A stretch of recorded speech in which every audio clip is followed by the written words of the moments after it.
I've built my company to multi-million dollars a year, and I've did that with basically zero personal brand. And if you're looking at this video right now, you'll see that I have like 600 subscribers on YouTube.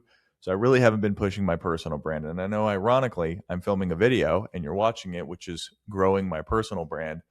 But at the end of 2025, we did about 2.5 million. And by 2026, and right now it's January of 2026, we're probably going to hit 6 million.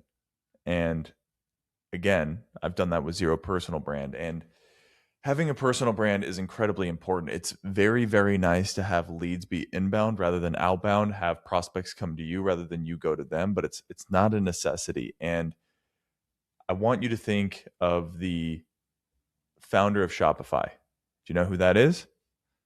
I want you to think of the founder of Stripe. Do you know it's two guys? Probably not. But they have billion-dollar companies, and they've done it with basically zero personal brand. And go ahead and look up for the founder of Shopify. He's on maybe 2 podcasts. He's very, very hard to find. It's not black or white. It's not, I need to start a personal brand to grow my business, and that's the only way to grow my business. It's just there to lubricate sales. It's just there to amplify what you've already built. And I know people that have gone from 100K a month to 600K a month in about 3 months because their Instagram videos pop off. And, just business owner to business owner, if you're watching this video, I am trying to grow my personal brand right now because I see how powerful it is. But at the same time, from 2021 till now, I've done millions and millions of sales with nobody finding my video on the explore page, no YouTube SEO whatsoever. Majority of my clients come from ads and they come from cold email. And that is the fastest way to grow. And another thing is, if you build a personal brand and you deliver a shitty service, you are stabbing yourself in the foot. That is one of the worst ways to go about things. What I would want to do, especially if you're just getting started in the agency space or the service space or whatever you're doing, is have an ironclad business that actually can deliver good results. What you don't want to do is talk about how much of an expert you are. Somebody works with you, you're not an expert, you deliver a shitty service, and now your personal brand is tainted with delivering bad results. What I would much rather do is build the boat outside of water, put the boat in water, see where the holes are, and then patch the holes accordingly. And then once I go from, a cheap fisherman sailboat to a yacht, then it's time for me to talk about how I went from the fisherman boat to the yacht.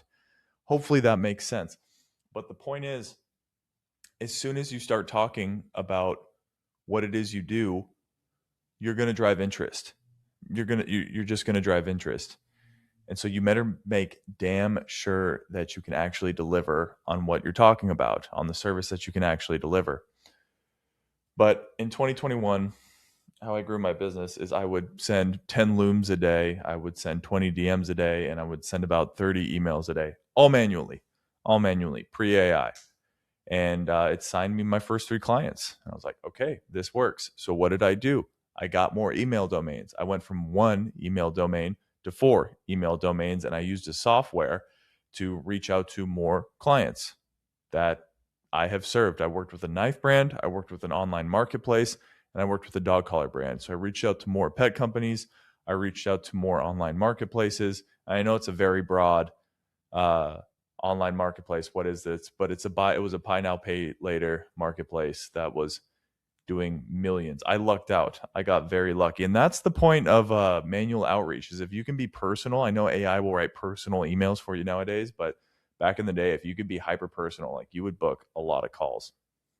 But anyway, I took what was working and I just 4X that. I didn't think, oh, cool, I signed my first 2 clients, time to talk about what an expert I am. It's like, no. And like, we delivered a good service back then, but the service delivery from then compared to now is mountains different. The onboarding process, getting wins as fast as you possibly can, just essentially ready, fire, aim. It's like, how can I get as many shots on goal as possible so I can understand, okay, if I angle my foot this way, then I have a better chance of curling it into the back corner, and the only way to do that is to get more and more reps. And how you get more and more reps is to sign more and more clients and just sharpen your service. You may be good at delivering X, but Are you good at delivering X at scale? Once I filled my team's plate with those 4 email domains, I then got 10 email domains. And then when it was too much for me to manage, I hired a vendor for them to send emails for me. And that really started to grow my business. And so once I went from probably 2 calls a month uh, to 10 calls a month to 20 calls a month, I'm like, wow, this vendor's kicking ass. Can this vendor just send more emails? And so I had him send more emails. Not only that, but I hired more vendors to do more outreach for me. And now I'm sending about 10,000 to 20,000 emails a day. We're booking 350 calls a month. I have a sales team that can handle everything for me. And all I have to do is just send more emails.